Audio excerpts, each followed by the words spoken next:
Hey guys, boarding na tayo. So maaga ulit tayo today. Good job AirAsia.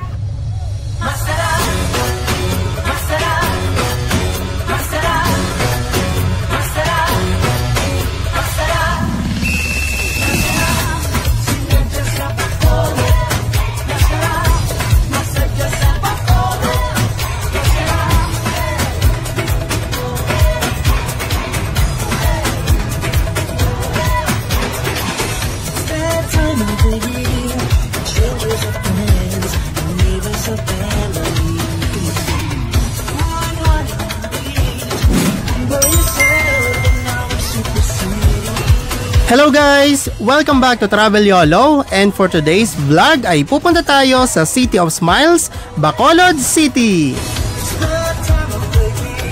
2:28 PM na makarating ako sa airport for my 4 PM flight. Medyo kinabahan ako dahil sobrang dami ng tao, pero buti na lang ay mabilis umusad ang pila.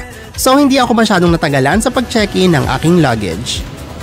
3,076 pesos ang nabukong flight from Manila to Bacolod. Medyo mahal siya dahil nag-add-on ako ng 20 kg check-in luggage at meals. Hey guys, boarding na tayo. So maaga ulit tayo today. Good job AirAsia. Parang sa mga flight ko na mga nakaraan, sobrang aga natin.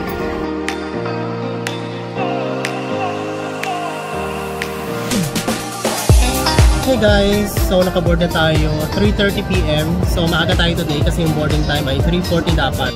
Para sa mga curious pala kung ano ang itsura ng meal sa plane, so ito siya guys. Okay lang naman siya, masarap naman, pero mas masarap yung Thai basil chicken na in-order ko last time nung galing ako sa Davao.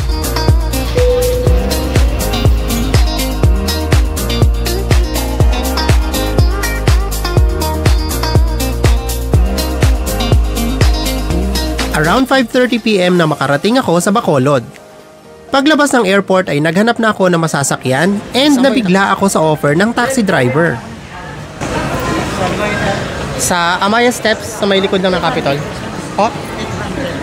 Ay, wag na. Grabe, mahal ng taxi guys, 800. Mag-grab na lang ako, 460 lang. Habang nagbubook ng Grab ay may nag-offer sa akin ng van for 200 pesos. Ang advantage ng ride na ito ay ihatid nila kayo mismo sa inyong destination. So medyo madaming stopover pero okay lang. At least one ride lang from the airport. Alright, nakababa na tayo guys. Andito tayo sa Ayala Mall, Bacolod. Tapos maglalakad na lang ako ng konti. Andito na yung Amaya Steps.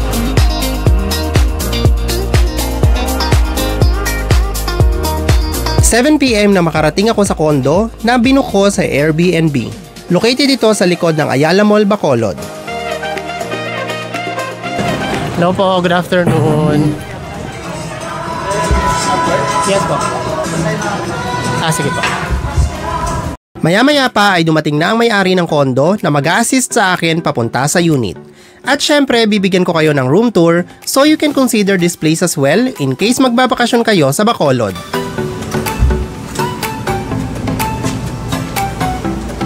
Ayan, so pagpasok nyo guys, ito na agad yung bubungad sa inyo, yung sala. So ito guys yung kanilang very comfortable na sofa. And ito naman yung kanilang coffee table. Meron na rin sila dito ang internet. Dito naman guys sa katabi ng sala, ito yung kwarto.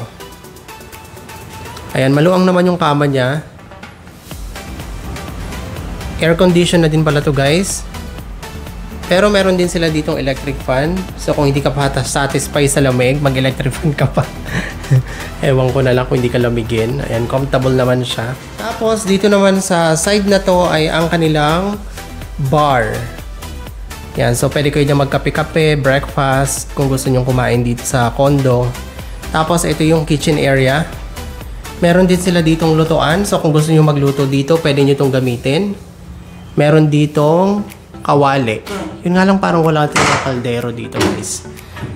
Ay, may lutuan ng ulam. So kung walang rice, may 7-Eleven sa baba. Pwede kayong bumili. Tapos ito yung sink. Ayan, meron ng dishwashing liquid. Pero nasaan ang sponge? Hanapin ko mamaya. Ito guys yung mga baso and plates. And yung CR nila guys ay nasa kanan pagpasok nyo sa pinto.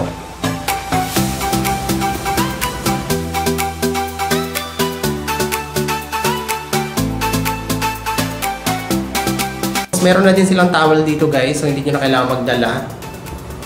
Of course, may shower. Wala nga lang ditong bidet. But don't worry guys kasi meron naman silang timba and tabo. And meron na rin kasamang toiletries.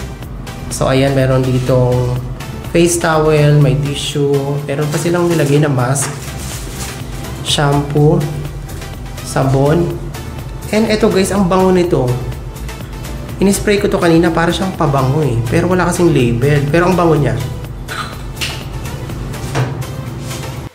So yun guys, yung kabuuan ng room na nabuko dito sa Bacolod. So hindi to guys hotel, ito ay condominium sa Amaya Steps. Located ito guys sa likod lang ng Ayala Mall, malapit sa Lagoon, yung sa may Lacson Street.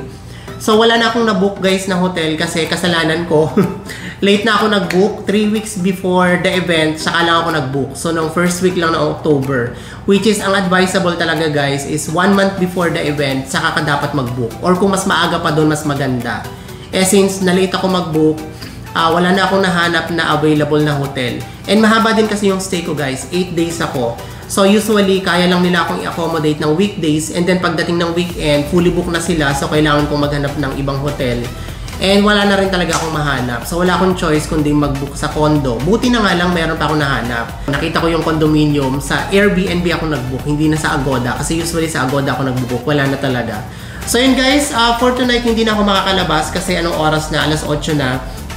And dumaan kami sa Lacson, parang wala namang event.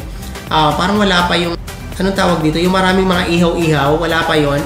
So bukas pupunta ako sa Capitol, magtatanong ako dun guys ng mga ruta ng street dance at kung ano-ano pa mga event ngayong Mascara Festival. And itatanong ko rin kung kailan ang start nung food bazaar dyan sa Lacson Street. So yun, pag meron bukas, so pupuntahan natin para maipakita ko na agad sa inyo. So in case gusto nyo pumunta next year for Mascara Festival 2024, so at least meron na kayong idea.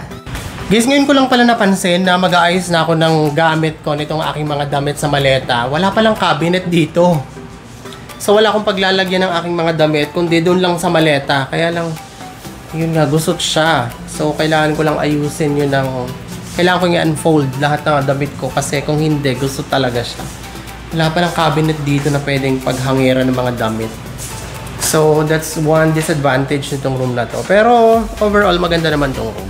At dahil napagod ako sa biyahe, ay tinamad na akong lumabas. So umorder na lang ako ng dinner sa Grab. And guess what? Through online ay pwede tayong maka-order ng isa sa pinakasikat at pinagmamalaking pagkain dito sa Bacolod. Walang iba kundi ang Chicken Inasal.